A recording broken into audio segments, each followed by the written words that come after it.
Hello students, आपका अपने channel teach touch UP में आप सभी का स्वागत है। प्रीवियस वीडियो में हमने कूलाम के नियम के बारे में बेटा पढ़ा। उम्मीद है समझ में आ गया होगा। अब आज हम शुरू करने जा रहे हैं कूलाम के नियम का सदिश स्वरूप। ये बहुत इम्पॉर्टेंट है।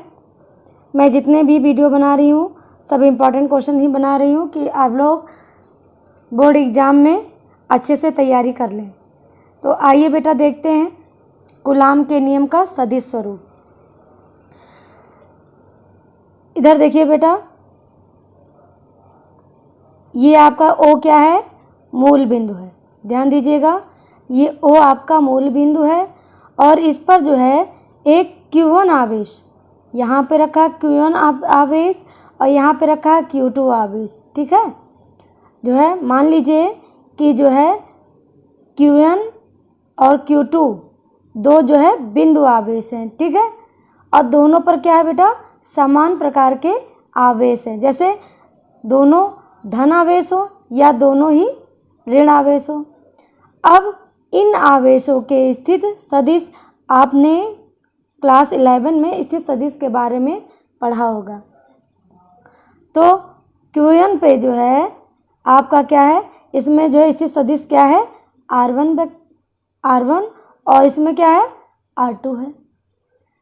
अब क्योंकि दोनों जो है आवेश समान प्रकार के, या तो दोनों प्लस होंगे या तो दोनों माइनस होंगे, तब ऐसी स्थिति में क्या होगा? ऐसी स्थिति में क्या करेंगे बेटा? एक दूसरे को ये जो है क्या करेंगे? एक दूसरे को हटाएंगे। मैंने प्रीवियस वीडियो में मैंने बिल्ली की खाल कांच का वाला जो है एग्जाम्पल दिया था। मैंने जब कांच की छड़ को जो है कांच की छड़ को जब रगड़ा गया और आबनूस के छड़ को रगड़ा गया, कांच की छड़ को जब रेशम से रगड़ा गया और फिर दूसरी कांच की छड़ को भी रेशम से रगड़ा गया, और जब दोनों को पास लाए तो क्या हुआ? उसमें प्रतिकर्षण बल हुआ, और प्रतिकर्षण बल होने के कारण ये क्या हुआ? एक दूसरे से दूर हटने लगे। उसी तरह इसमें भी अगर समान आवेश रखे जा रहे हैं, अगर दोनों प्लस के आवेश रखे जा रहे हैं तो क्या करेंगे? एक दूसरे को दूर करेंगे। ठीक है, यानी कि Q1 जो है Q2 पर और Q2 जो क्या करेगा? Q1 पर एक बल लगाएगा। तो देखिए Q2 द्वारा जब बल लगाया गया तो इसको हमने प्रदर्शित किया। जब Q2 ने इधर बल लगाया तो आप ध्यान दीजिए, जो Q2 है जब बल लगाएगा, जब दोनों का सेम आवेश होगा तो क्या होगा? Q1 इधर है, इधर Q2 है। Q1 जो है ये इधर को लगाएगा, Q2 जो है ये इधर को लगाएगा। जब Q2 इधर लगाएगा तो इधर इसका जो है क्या हो जाएगा? इस पर बल लगेगा F12 मान लिया, और जब ये इधर को लगाएगा तो फिर इधर मान लिया क्या लगा? F21 बल लगा। ठीक है, अब हम क्या करेंगे? लिखेंगे माना निर्वात में। तो ये तो आप समझ गए होंगे। एक चीज़ और ध्यान दीजिए, Q1 पर स्थिति सदिश देखिए इधर Q2 की ओर है, इधर ध्यान दीजिएगा, इधर है, और इस तरफ ही आपका वैद्युत बल भी है। अब जब Q2 का लगा तो इसमें स्थिति सदिश कितनी है? R12, और इधर जो है ये वैद्युत बल लग रहा है F12 लगा। ठीक है, इसको लिखेंगे माना निर्वात में R दूरी पर स्थित दो बिंदु। ये दोनों बिंदु R दूरी पर स्थित दो बिंदु हैं।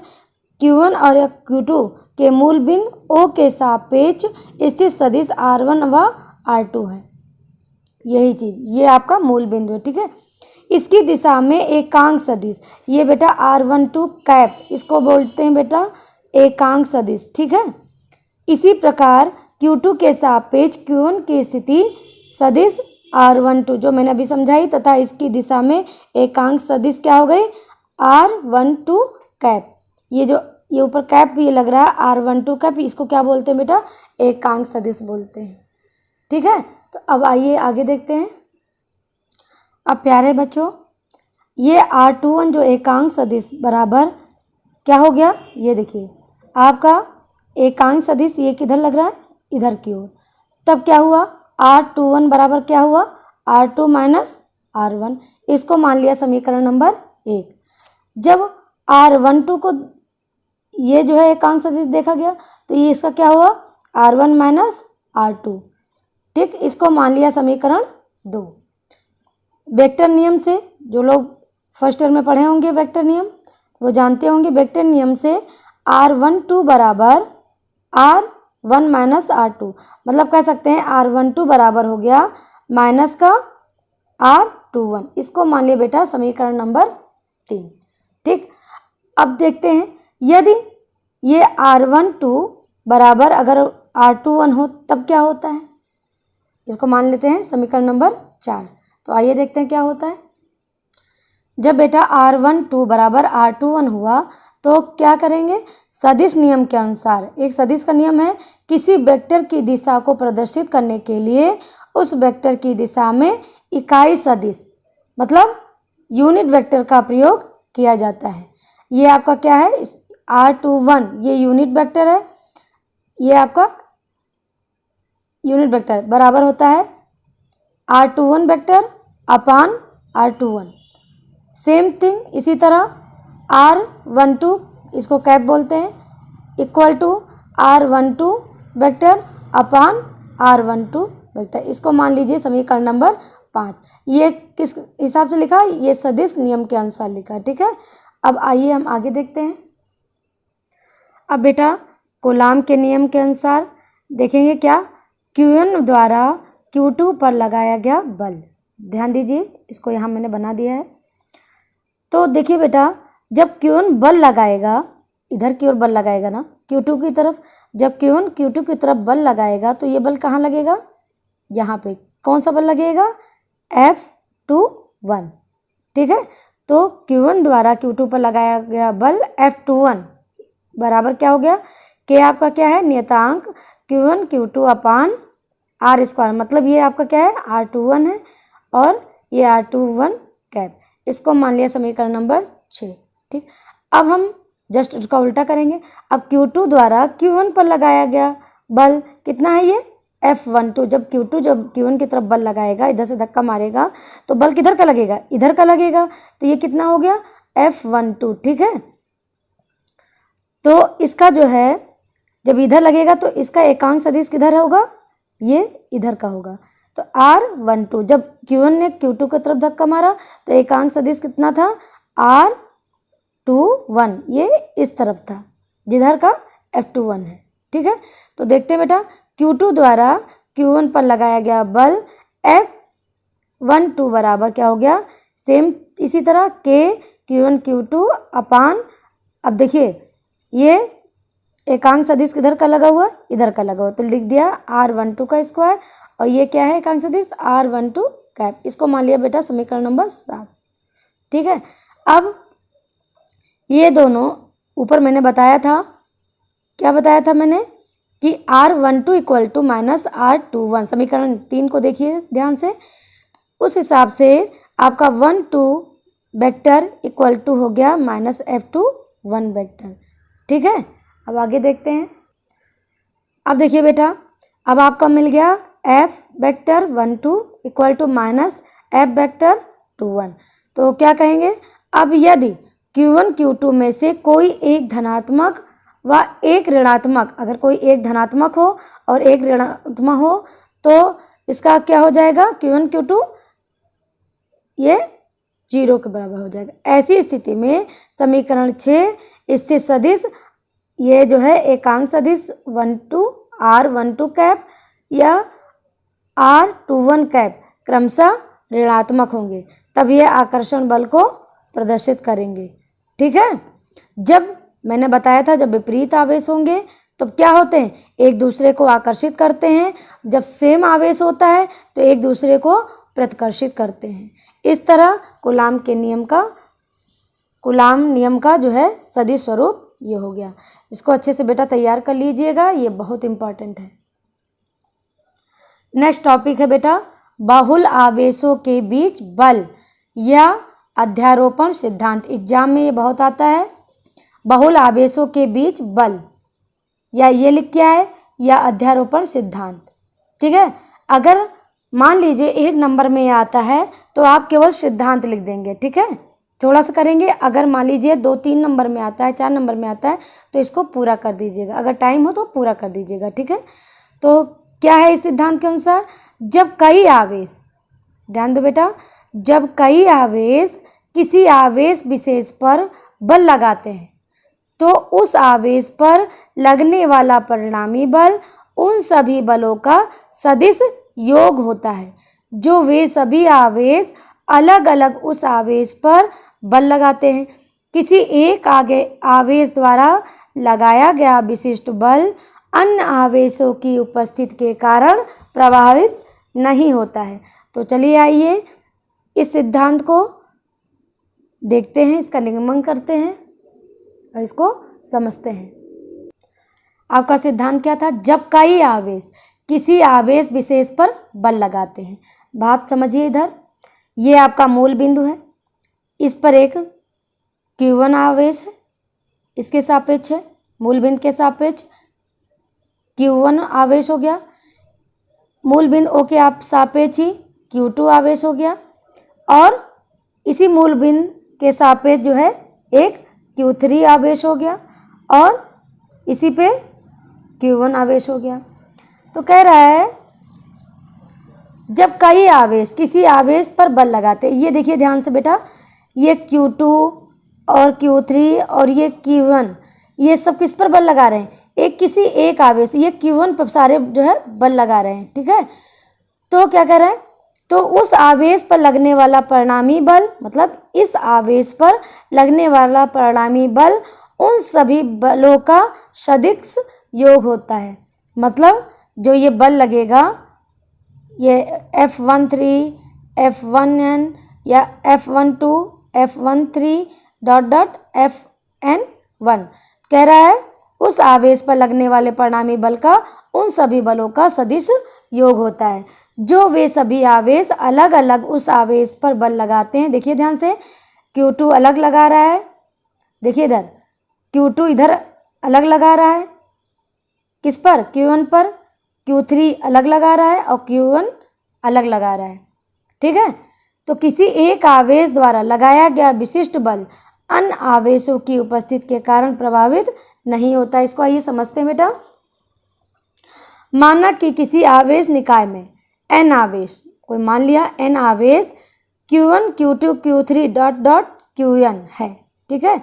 मान लिया कि जो है किसी आवेश निकाय में n आवेश, मतलब बहुत सारे आवेश हैं, मतलब Q1 है, Q2 है, Q3 है, ठीक है, और Qn तक है, मतलब इसकी कोई निश्चित नहीं है।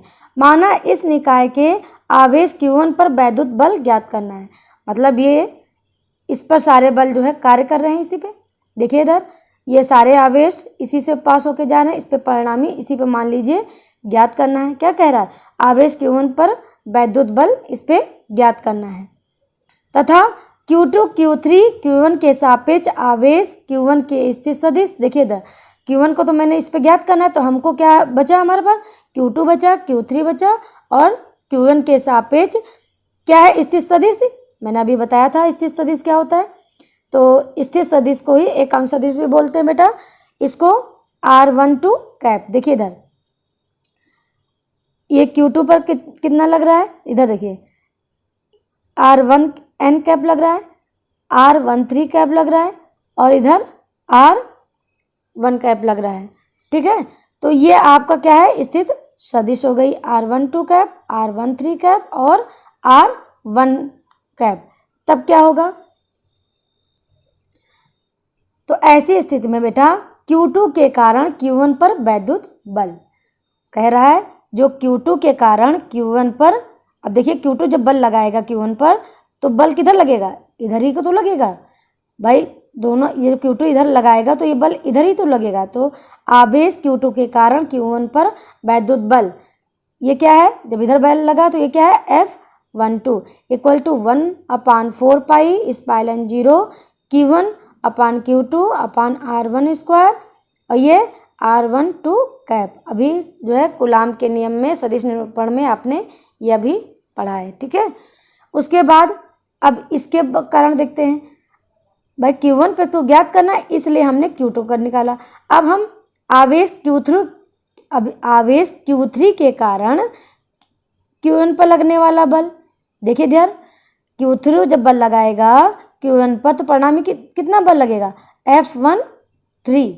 तो क्या लगेगा, F13 equal to 1/4 pi epsilon 0 Q1 Q2 अपान, ये आपका जो है ये एकांक सदिश हो जाएगा R13 स्क्वायर, ये R13 कैप। तो ये आप दोनों पता हो गया। इसी प्रकार आवेश Q1, अब आपने क्या निकाला, Q2 का हो गया, Q3 का हो गया, अब हम Qn का निकालेंगे। जब Q1 पर लगेगा, जब बल लगाएगा किस पे, Q1 पे लगाएगा। जब Q1 पे लगाएगा तो बल कौन सा लगेगा, F1n। तो हम निकालेंगे F1n equal to 1/4 pi epsilon 0 Q1 Qn upon R1n square, और यहाँ पर क्या लिखेंगे, R1n, ये क्या है, कैप, ये आपकी स्थित सदिश, ठीक है। तो अध्यारोपण सिद्धांत के अनुसार क्या करेंगे आगे देख, तब बेटा अध्यारोपण सिद्धांत के अनुसार सभी आवेशों के कारण Q1 पर परिणामी वैद्युत बल, तो आपने देखा कि Q1 पर Q2 भी बल लगा रहा है, Q3 भी लगा रहा है, Qn भी Q1 पर लगा रहा है। तो अब हमको क्या करना है, सभी जो है Q1 पर परिणामी वैद्युत बल ज्ञात करना है। तो क्या होगा, अब हमको वैद्युत बल जो है Q1 पर क्या होगा, F1 वेक्टर, हमको ये ज्ञात करना है क्योंकि Q1 पर परिणामी ज्ञात करना है ना बेटा। तो उस पर Q1 पर जो वैद्युत बल लगेगा तो क्या लगेगा, F1 वेक्टर लगेगा। तो F1 वेक्टर बराबर हो गया F12 vector plus F13 vector, इन दोनों का परिणामी। जब इन दोनों को ऐड करेंगे, देखिए बेटा, जब इन दोनों ये पूरा तीनों को ऐड करेंगे डॉट डॉट F1n, इन सबको जब ऐड करेंगे तो इसमें कॉमन हो जाएगा 1/4 पाई स्पाइलन 0, एक स्टेप मैंने हटा दिया। फिर ब्रैकेट में क्या बचेगा, आपके पास ब्रैकेट में ये बचेगा, ये पूरा ये पोर्शन बचेगा। तो आपका क्या बचेगा, Q1 Q2 अपान R12 cap plus Q1 Q3 अपान R13 का square R13 cap dot dot Qn upon R1n का स्क्वायर और R1n कैप, ये बचेगा।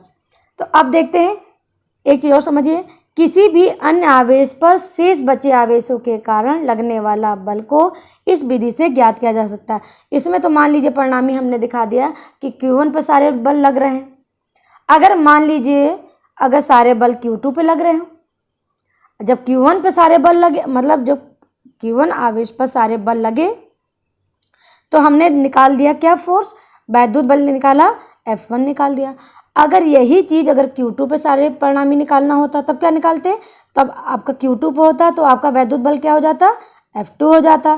तो F2 वेक्टर बराबर हो गया ये आपका पूरा F21 plus F23 same F21 अपान ये सेम पूरा जो है इसी तरह आपका हो जाए। इस तरह आप कहीं भी न्यूमेरिकल अगर आ जाता है अध्यारोपण सिद्धांत के ऊपर, अगर मान लीजिए कई बल जो है परिणामी बल अगर मान लीजिए कहीं लग रहे हो तो आप इसके द्वारा आप जो है मान निकाल सकते हैं। उम्मीद है प्यारे बच्चों समझ में आया होगा। जितने भी वीडियो बेटा जा रहे हैं उसको अच्छे से तैयार कर लीजिएगा, क्योंकि जो है जितने भी जा रहे हैं सारे बोर्ड परीक्षा की दृष्टि से बहुत महत्वपूर्ण है। आप लोग इसको नोट भी कर लीजिएगा, इसीलिए मैंने अपने हाथ से इसको नोट्स बना दिए हैं।